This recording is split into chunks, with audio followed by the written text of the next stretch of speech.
saya mengajak kita membuka firman Tuhan dari Yohanes pasal 8 ayat 31 dan ayat 38, dan juga sebentar dalam Galatia pasal 5 ayat 1 sampai 26. Dan namun saya tidak akan membaca seluruhnya karena terlalu banyak, nanti Bapak Ibu sendiri yang membaca.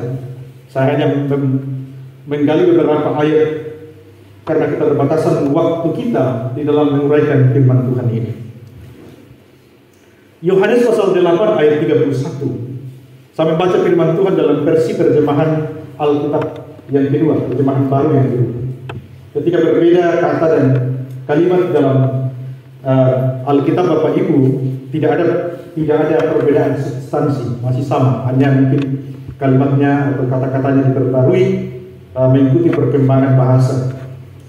Ayat 31. Lalu Yesus berkata kepada orang-orang Yahudi yang telah percaya kepadanya, "Jikalau kamu tetap dalam firman-Ku, kamu benar-benar milik-Ku, dan kamu akan mengetahui kebenaran, dan kebenaran itu akan memerdekakan kamu." Jawab mereka, "Kami adalah keturunan Abraham dan tidak pernah menjadi hamba siapapun. Bagaimana engkau dapat berkata, kamu akan merdeka?" Kata Yesus kepada mereka, "Sesungguhnya aku berkata kepadamu, setiap orang yang berbuat dosa adalah hamba dosa. Hamba tidak selamanya tinggal dalam rumah, tetapi tinggal dalam hamba tidak selamanya tinggal dalam rumah, tetapi anak tinggal dalam rumah selamanya. Jadi apabila anak itu memerdekakan kamu, kamu pun benar-benar merdeka. Aku tahu bahwa kamu adalah keturunan Abraham, tetapi kamu berusaha membunuh aku karena firman-Ku tidak beroleh tempat dalam kamu. Apa yang telah kulihat pada Bapa, itulah yang kukatakan, dan apa yang kamu dengar daripadaku, itulah yang kamu perbuat." Galatia 5 ayat 1, saya membaca ayat 1 di Galatia 5. "Supaya kita sungguh-sungguh merdeka, Kristus telah memerdekakan kita. Karena itu berdirilah teguh dan jangan mau lagi dikenakan hukum perhambaan." Bapak Ibu jemaat yang kekasih dalam Tuhan, dalam beberapa ayat yang kita baca dari dua kitab ini, sebetulnya banyak ayat-ayat yang mengungkapkan tentang kemerdekaan, baik dari Perjanjian Lama maupun Perjanjian Baru. Saya hanya mengambil dua tempat dari Yohanes dan Galatia. Saya berikan pokok renungan kita untuk hari ini, makna kemerdekaan bagi orang Kristen. Makna kemerdekaan bagi orang Kristen. Sekali lagi bahwa kita sedang dalam euforia, dalam semangat memperingati kemerdekaan, merayakannya dengan berbagai bentuk. Ada yang panjat pinang dalam atraksi kesukaan, sukacita, pada besar perlombaan, drum band, gerak jalan, dan lain sebagainya. Itu cara-cara untuk mengekspresikan kebahagiaan dan kebanggaan kita atas kebebasan yang telah diterima bangsa kita hampir 80 tahun lamanya. Nah, Bapak Ibu saudara-saudara yang dikasih dalam Tuhan, tetapi dalam kehidupan kerohanian kita pun kita memahami bersama-sama bahwa dahulu kita dalam penguasaan dosa, dahulu kita ada dalam penamanan dosa. Kapan itu terjadi? Sesaat setelah manusia diciptakan, manusia menciptakan alam ini dari segala macamnya, menciptakan manusia, lalu menempatkannya di Taman Eden. Karena manusia diberikan hak istimewa, ciptaan yang istimewa, maka Tuhan juga memberikan hak kebebasan. Jadi yang merancang demokrasi sesungguhnya itu adalah Tuhan.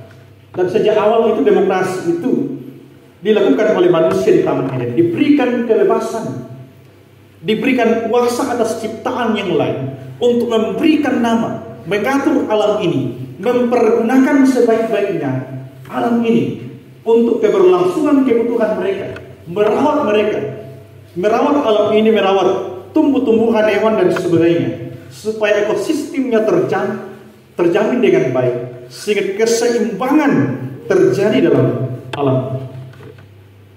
Tetapi ketika manusia yang telah diberikan kebebasan itu mempergunakan kebebasannya untuk terpikat pada godaan dan rayuan iblis, sehingga mereka jatuh dan berbuat dosa. Dan sejak manusia melakukan dosa itulah, di mata Allah yang kudus, mereka tidak berkenan lagi untuk mendekati Allah. Mereka tidak dapat lagi tinggal di tempat yang Tuhan sudah atur di Taman Eden. Oleh dosa mencemari pikiran manusia, mencemari tindakan mereka. Sehingga kalau dalam kecemaran dosa itu dibiarkan tinggal dalam Taman Eden, apa jadinya? Taman yang dirancang Allah dengan sungguh indah, dikelola oleh manusia yang tercemar, yang terbelenggu oleh dosa itu. Allah mengusir mereka, tidak diperkenankan untuk memasuki Taman Eden itu. Manusia hidup dalam cengkraman dosa, sehingga segala potensi gambar Allah yang ada pada dirinya, kemampuan pikiran yang ada pada manusia untuk mengembangkan diri ini, manusia tetap berkembang dalam pikiran. Tetapi potensi perkembangan manusia, potensi yang ada pada diri manusia untuk mengembangkan diri dan mengelola alam yang memiliki sumber daya alam yang luar biasa, cenderung dipergunakan salah. Tidak dapat lagi dipergunakan untuk kehidupan manusia, untuk menikmati kesejahteraan dalam dunia ini dan terkhusus tidak menggunakan lagi potensinya untuk mempermuliakan Tuhan, karena pikirannya, hidupnya di bawah cengkraman dosa. Banyak cara yang dilakukan oleh Tuhan, banyak cara yang diperbuat oleh Tuhan, menghadirkan nabi-nabi dan pemberita-pemberita firman Tuhan. Musa sebagai pahlawan pembebasan dari Mesir dihadirkan, tapi toh lambat laun mereka akan kembali lagi kepada kehidupan lama mereka, karena mereka sesungguhnya tidak seutuhnya dibebaskan dari cengkraman dosa. Banyak cara yang dilakukan. Ada tindakan-tindakan simbolik yang dilakukan oleh bangsa Israel dalam penyembahan atas pembebasan Kristus, dengan mempersembahkan domba sebagai korban keselamatan, korban penghapus salah, korban pembebasan itu. Tetapi semuanya itu bersifat simbolik, menyimbolkan pengorbanan Kristus. Sifatnya yang sebentar. Mereka kembali lagi kepada tatanan hidup yang tercemar dan jauh daripada Tuhan. Oleh sebab itulah, kebutuhan hakiki kita sebagai manusia, sebagai ciptaan Tuhan yang diberikan potensi yang luar biasa oleh Allah, ialah dibebaskan daripada cengkraman dosa itu, dibebaskan dari penguasaan dosa itu, untuk menggunakan segala potensi kita memuliakan Tuhan, melayani Tuhan dalam hidup ini, mengagungkan nama Tuhan, untuk membangun kehidupan rohani kita, membangun gereja Tuhan, membangun tubuh Kristus menjadi kemuliaan bagi nama Tuhan. Bagaikan kita membangun negara ini di alam kebebasan dan di alam kemerdekaan untuk kebaikan dan kemajuan bangsa.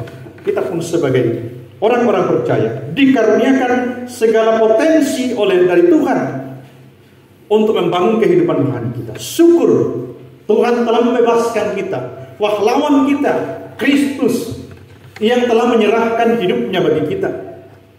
Firman itu tidak hanya diterima manusia secara lisan, hadir dalam pikiran manusia, di tengah-tengah manusia dalam bentuk lisan atau melalui perantara nabi dan hakim atau imam-imam pada waktu itu, utusan-utusan Tuhan.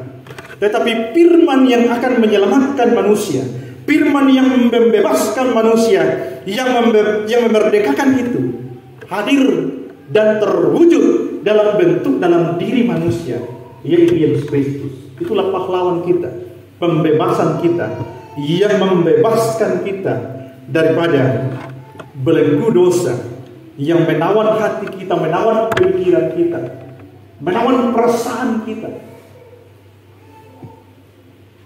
Nah, pertanyaannya sekarang, apakah Bapak Ibu, apakah kita semua yang hadir pada siang hari ini sungguh-sungguh telah dimerdekakan oleh Kristus, sungguh-sungguh menerima kemerdekaan itu, sehingga kita tidak tertawan lagi oleh kuasa dosa untuk melayani keinginan iblis?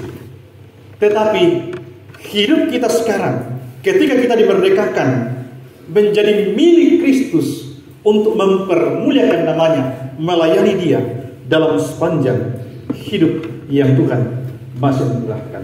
Bagaimana kita memaknai, saya secara singkat saja, bagaimana kita memaknai kemerdekaan itu dalam hidup kita? Yang pertama kita lihat dalam pembacaan kita dalam Injil Yohanes tadi. Dimerdekakan untuk melakukan kebenaran, untuk hidup atau untuk memiliki kebenaran yang sesungguhnya. Lalu Yesus berkata kepada orang-orang Yahudi yang telah percaya kepadanya, "Jikalau kamu tetap dalam firman-Ku, kamu benar-benar murid-Ku, dan kamu akan mengetahui kebenaran, dan kebenaran itu akan memerdekakan kamu." Jadi ketika Kristus memerdekakan kita, segala dosa dan pelanggaran yang kita lakukan di masa lalu dalam hidup kita, catatan dosa yang begitu besar yang mengikat, yang menghantui kita, tidak dianggap lagi, tidak diperhitungkan lagi. Ada penebus, yaitu Kristus yang hidup, sehingga kesalahan kita tidak diperhitungkan lagi, tidak dijadikan lagi suatu akibat untuk menjatuhkan vonis hukuman bagi manusia. Dan ketika dosa kita itu tidak diperhitungkan lagi, maka kita ditempatkan pada posisi orang yang benar, dipandang benar di hadapan Tuhan, dilihat sebagai orang benar karena kesalahannya sudah tidak diperhitungkan lagi. Itulah pembebasan, kemerdekaan yang dilakukan oleh Yesus kepada kita. Sehingga ketika manusia dibebaskan, kesalahannya tidak diperhitungkan, dianggap ditempatkan pada posisi orang yang benar, maka cara kita memaknai kebenaran dalam hidup, memaknai kemerdekaan dalam hidup kita ialah mempertahankan kebenaran, menjadikan kita sebagai orang yang benar di hadapan Tuhan.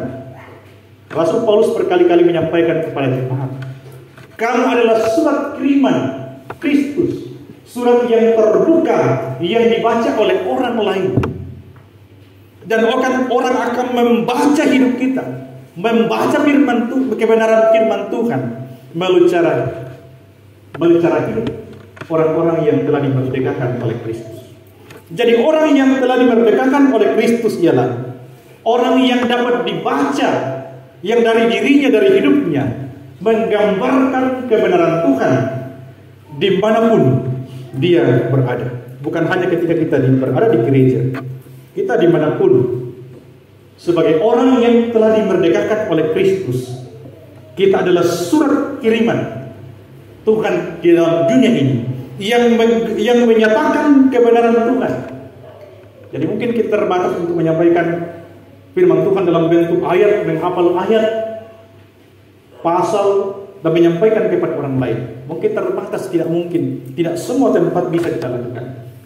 Tetapi sebagai orang yang dimerdekakan Kristus, tidak ada halangan untuk menyatakan kebenaran itu dalam diri kita. Ketika kebenaran itu hidup dalam diri kita, hidup dalam perkataan kita, hidup dalam tingkah laku dan cara hidup kita di dunia ini. Yang kedua, bagaimana kita memaknai kemerdekaan itu dalam hidup kita sebagai orang percaya?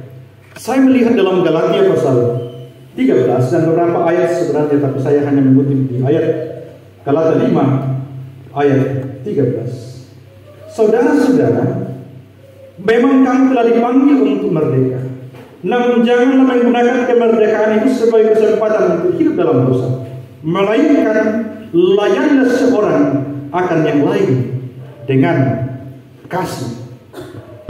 Melayani dengan kasih. Ketika Tuhan telah membebaskan kita dari belenggu dosa, karena belenggu sebagaimana yang disampaikan tadi bahwa ketika kita dibawa cengkraman dan penguasaan dosa, maka kita tidak mungkin menggunakan potensi kita, menggunakan diri kita, menggunakan apa yang Tuhan anugerahkan bagi kita untuk melayani dia dengan sebaik-baiknya. Sehingga ketika kemerdekaan itu menjadi milik kita, maka kita dapat melayani Tuhan dengan kasih, melayani Tuhan dengan sebaik-baiknya di dalam kehidupan kita. kesempatan untuk melayani Tuhan di dalam hidup yang Tuhan anugerahkan sekarang ini. Oleh sebab itu Bapak Ibu Saudara-saudara, bagaimana kita harus melayani Tuhan? Dan dalam bentuk apa yang kita melayani Tuhan? Karena Tuhan lebih dahulu melayani kita. Bentuk pelayanan terbesar yang Tuhan lakukan bagi kita ialah ketika firman itu harus menjadi manusia, ketika Allah meninggalkan kemuliaannya, mengosongkan dirinya, kemuliaannya dipertaruhkan, meninggalkan kemuliaan itu, dan harus datang ke dalam dunia ini mengambil rupa manusia dalam kehinaan. Dia yang dipermuliakan, dia yang agung, menyepelekan hal itu keagungannya, meninggalkan tahtanya, datang ke dalam dunia untuk melayani kita, mendidik murid-murid, menyampaikan firman Tuhan, menyembuhkan yang sakit, membangkitkan yang tidak lain dan sebagainya. Dan puncak pelayanannya ketika dia menyerahkan hidupnya sebagai tebusan kebebasan kita. Bentuk pelayanan Tuhan. Dia all out dalam melayani kita, memberikan segalanya dalam melayani kita. Di alam kemerdekaan sebagai orang-orang Kristen, bagaimana pelayanan kita kepada Kristus yang telah memberikan segalanya untuk melayani kita, yang melayani kita secara all out. Apa yang kita lakukan dalam pelayanan kita? Apakah kita melayani Tuhan juga dengan bersungguh-sungguh kepada Tuhan secara all out? Karena yang menjadi catatan sekarang kita sudah berbeda. Sehingga ketika kita melayani Tuhan, jangan lagi ada perasaan-perasaan yang menawan kita. Jangan lagi kita diikat kepada kemarahan, kedengkian. Sehingga firman Tuhan Yesus menyampaikan kepada murid-muridnya pada waktu itu, jika kamu ingin mempersembahkan korban, ketika kamu sudah datang mempersembahkan korban, lalu kamu teringat bahwa kamu belum berdamai dengan saudaramu, tinggalkan persembahan itu, tinggalkan dulu. Pergilah berdamai dengan saudaramu, berdatang untuk mempersembahkan korban, datang untuk melayani Tuhan. Demikian pun hidup dalam kemerdekaan yang kita maknai dalam pelayanan kita ialah membebaskan diri kita dalam ikatan dosa, membebaskan diri kita dari dengki dan kemarahan, kemalasan dan lain-lain sebagainya, untuk memberikan pelayanan terbaik kita kepada Tuhan dalam hidup ini.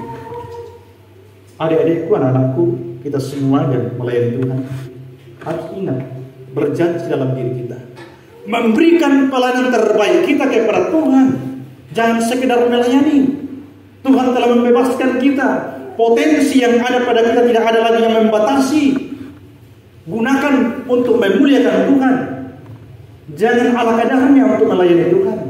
Layanilah Tuhan dengan sungguh-sungguh. Berikan yang terbaik dalam bentuk apapun pelayanan Tuhan percayakan bagi kita. Jangan mengira bahwa Bapak Ibu yang tidak mengangkat pelayanan mimbar, pelayanan altar itu dikira tidak melayani. Kita melihat pelayanan malaikat, apa yang dilakukan malaikat dalam melayani Tuhan, bernyanyi memuliakan Tuhan. Kalau Bapak Ibu saudara-saudara yang datang menyembah Tuhan, melayani Tuhan, bernyanyi memuliakan Tuhan, menyampaikan kidung-kidung pujian, itu cara malaikat melayani Tuhan. Dan jangan kita berpikir hanya orang yang memainkan musik, hanya orang yang berdoa, hanya orang yang menyampaikan firman yang disebut pelayanan. Secara umum kita yang hadir untuk menyenangkan Tuhan, hadir untuk memandangkan puji-pujian kepada Tuhan, melayani Tuhan.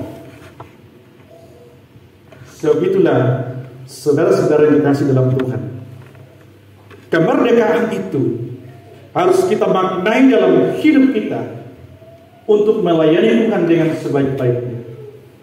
Jangan lagi seperti di masa lalu, ketika kita dalam penawanan dosa, potensi yang ada pada kita tidak bisa kita gunakan dengan baik karena ada tercemar dengan dosa. Ketika Tuhan membebaskan kita, ketika Kristus telah memerdekakan kita, maka apa yang kita lakukan? Apakah pelayanan kita masih seperti ketika kita dalam penawanan dosa? Atau jauh lebih meningkat, jauh lebih spektakuler ketika Tuhan sudah memerdekakan kita? Harusnya begitu dalam hidup yang Tuhan anugerahkan. Firman Tuhan dalam Roma pasal 12 ayat 11 mengatakan, janganlah hendaknya kerajinan kendor, biarlah rohmu menyala-nyala dan layanilah Tuhan. Itu wujud pelayanan yang Tuhan inginkan dalam hidup yang sudah dimerdekakan itu. Yang terakhir, saya mengajak kita untuk membaca di dalam Galatia 5 ayat 24 sampai dengan ayatnya yang ke-25.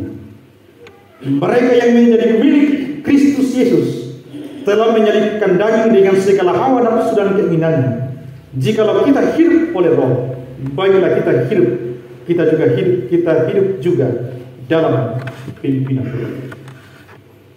Bagaimana kita memaknai kemerdekaan dalam hidup kita? Kemerdekaan bukan berarti sebebas-bebasnya semau kita melakukan, mau benar atau mau tidak.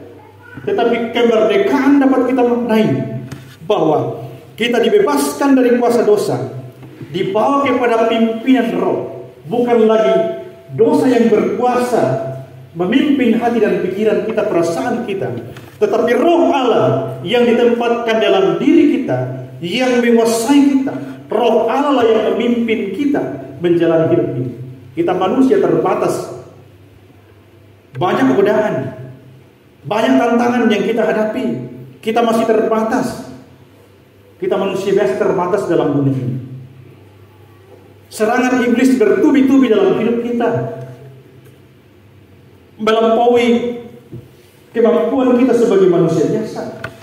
Pada zaman gereja mula-mula diadakan, banyak penyesat-penyesat datang untuk menyampaikan mungkin ajaran-ajaran yang serupa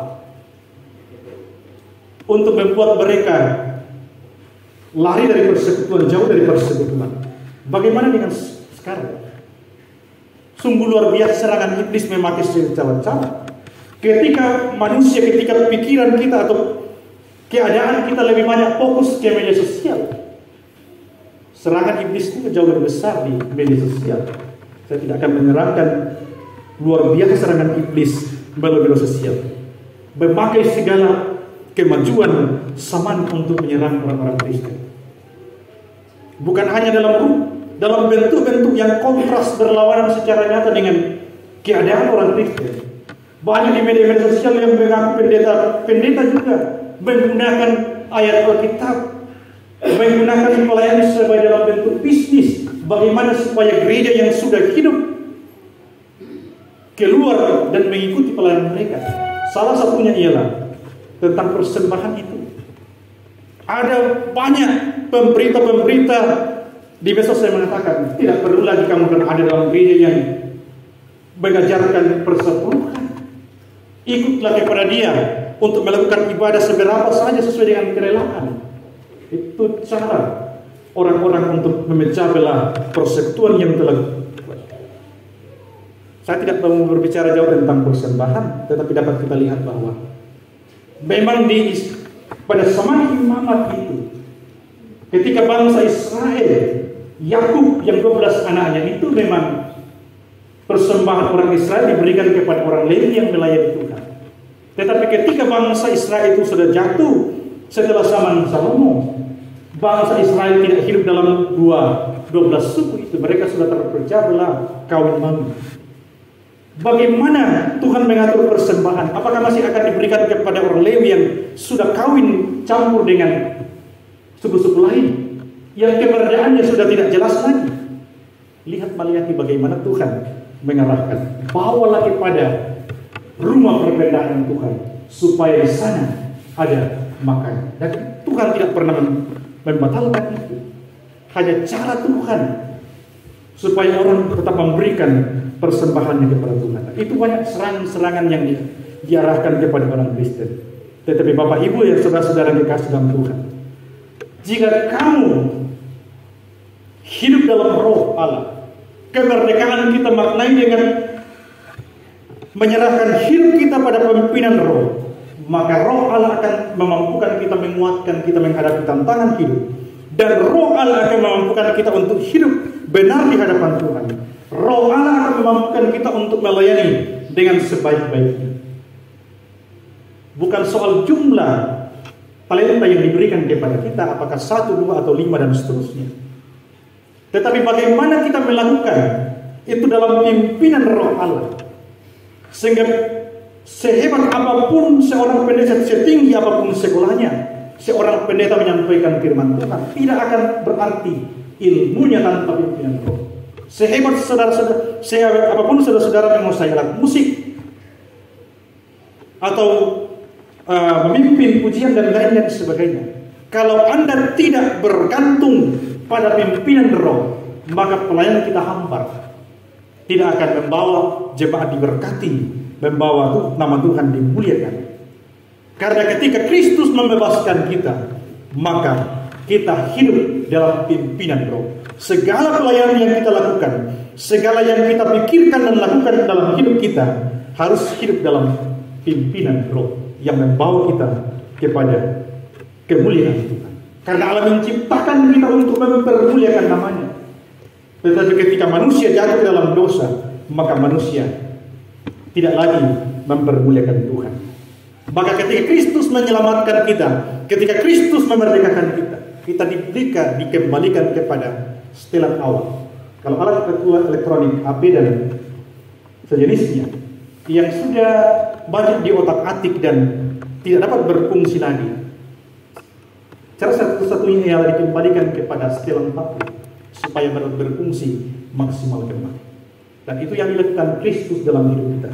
Dikembalikan pada fungsi semula untuk memuliakan dan mengagungkan Tuhan. Kemerdekaan yang kita terima ialah mengembalikan kita pada tanggung jawab semula untuk melayani Tuhan, mempermuliakan Tuhan dalam hidup ini.